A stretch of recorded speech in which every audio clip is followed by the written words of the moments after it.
America's working hard, and it's shown in the universities. I see all of my friends in the library every night until midnight working hard. And in the America that I've seen, people are working harder than ever today for a dream that's sort of been passed down and talked about for many, many generations. And though a lot of people are saying, oh, the American dream is dead, maybe because people are hardly working, maybe because people are working too hard for something else that doesn't correspond with that dream.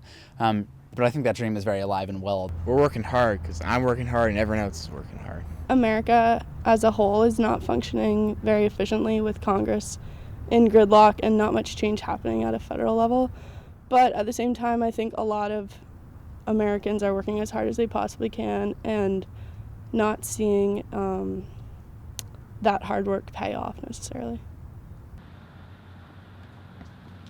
Of course, you could work hard. The government can work hard. I'd say gridlock, they're working hard, but nothing's happening because they're not working effectively or strategically. So I think that if you want to talk about the government, then working hard really isn't the right question. Everyone in the government would see themselves as working pretty hard, but collectively probably hardly working right now. From the basis of looking at the government, I think that some individuals are working really hard at what they're doing, but as a whole, the system doesn't function that well. And so if working entails functionality, then it's not working that well. I think Americans are overproducing and we're working too hard and we don't live enough.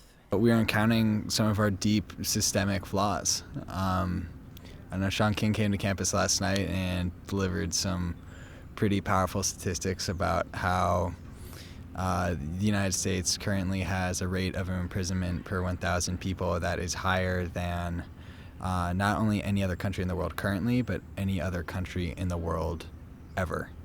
And you could say that is not what a functional or working country looks like, but you could also say that this is exactly how the country right now, as it was created, has been designed to work. We are really using our resources to get a lot of information out there and raise awareness about a lot of issues, but I think we're hardly working or slacking in our actual physical presence and manifestation and activism and actually going out in our communities and making an actual change. So there's clearly a lot that's not working in our country and a lot of things we need to address, like mass incarceration, police brutality, stuff like that.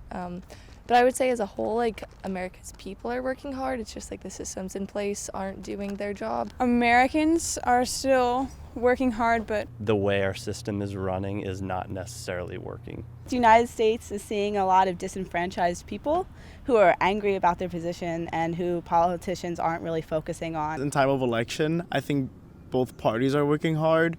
Whether you're going for Hillary Clinton or Donald Trump, and I'm not throwing any shade. I'm saying both sides are doing a lot right now. Regardless of how that ends up, I think America's working for something. When there's a thing that matters a lot, America doesn't work hard enough. And when there's a situation where it's like kind of petty, then America works very hard. So it's like hard to find that balance. Americans are working hard because they need the money.